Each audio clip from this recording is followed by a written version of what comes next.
What's up, everybody? Doing a quick video here for the LM4 I pulled the other day, the $150 LM4.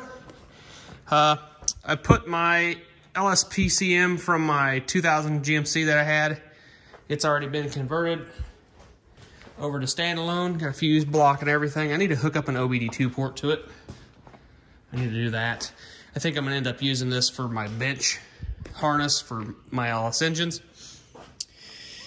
I put a drive-by cable throttle body on it, and I got it to run, and I got it to run pretty well. It surged idle. I don't know if I have a setting on my PCM I need to turn off. I need to look into that. I went through and turned VATs off, and my park neutral safety switch to none. I think my map sensor could be, it broke. It's all smashed, and I did that one pulling it, so it could need a map sensor. I had one around here, but I couldn't find it, so I just went with it. And it does have an oil leak coming from the back of the block, so I'm sure the rear main seal needs replaced. The back cover needs replaced. I did buy some oil and add oil to it. It did have all right oil pressure at idle. It could be better, but my guess is the pump O-ring is probably old, dry rotted, cracked, broke, brittle, you know, or the pump just could be kind of, you know, getting weak. So I'm going to probably put a pump in it. I did start it up and let it get warm before I did compression test, because this engine sat for like 8 months, the minimum on my side that I know of. It could have sat a year or so before that. I don't know. So I let it run, let oil circulate. And the lowest we had was 170, highest was 180, and majority of them was all 180. 1 was 170, 3 180, 5 180, 7 180, 2 180, 4 175, 6 180, and then 8 180. So yeah, majority of it was 180 PSI. With this compression of this engine, I believe it's lower than 10. I know that because it's a truck motor. So that's a good number. That's actually a really good number. I know some rings were stuck because I did do a dry, quick run through cold, and I was getting hardly any compression readings. So I knew the rings were probably slightly stuck. So I'm also wondering if my surge and running crappy wasn't really bad air intake leak, because I did reuse. I had this intake off and I did reuse these probably 190,000 mile intake gaskets. So that's a very good possibility. That's one of the big problems. One of these sensors on this engine could have been bad. I'm not sure. I will probably get a new crank sensor, a new cam sensor, because I already know them leak. Yeah, like I said, I might put a new oil pump in it. Obviously, a new pickup tube and pan for a car is going to be done on it. That's obvious. And I'm going to go ahead and clean up and gasket it. Clean it up really good. I'm going to swap it out to a car damper, car water pump. We're going to do F-body accessories. We're going to do an F-body intake manifold. It's basically going to be dressed up just like an LS1. That's basically what it's going to look like. It's going to be set up just like an LS1. It's going to be going in an F-body car. So that's my 95 Camaro. I became pretty certain that's where it's going to go.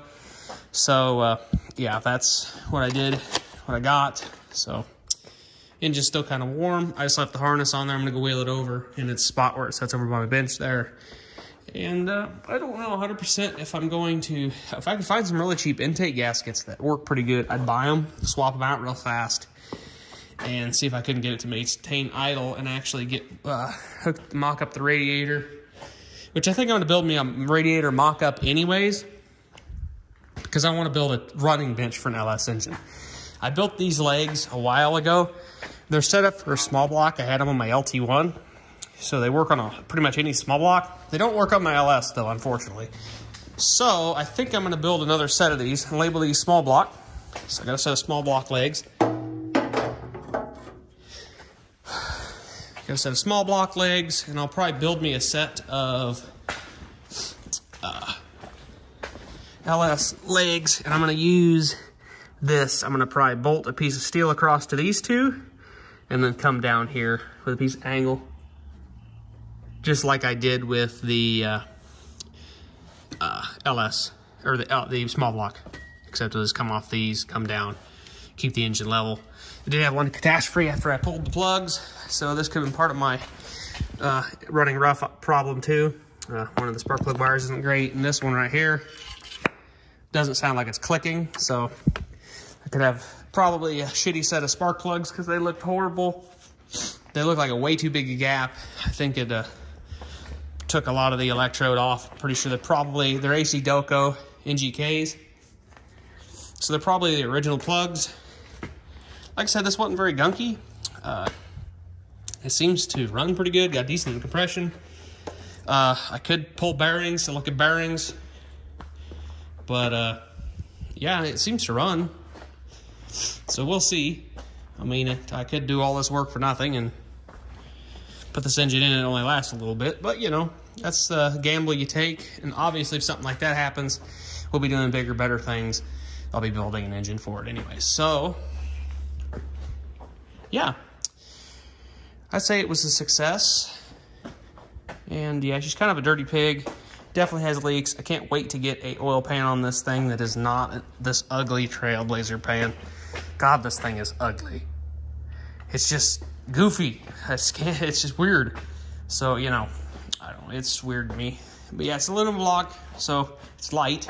I do like that. Pushing it around the shop is really nice because you can just... I grab it from by the crank. A lot of people say you shouldn't do that. But, I mean, you've got stress on this all the time when the engine's running anyway, so it doesn't really... I don't try to jam it or anything, but it can happen, so... Anyways, yeah, I'm pretty happy with it so far.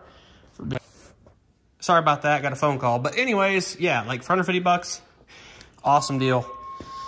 Hopefully it'll be a good deal and work out for what I want to do. So anyways, I'm going to get out of here because these bugs are bugging me tonight. So yeah, possibly might... do a little more into investigation of it running and getting it to run decent. If I can find some cheap gaskets, I might hop on the internet and look, see what they got for cheap LS and take gaskets out there. Anyway, we'll catch you guys in the next video. Have a good rest of your day, night, whatever time it is. So, catch you in the next one.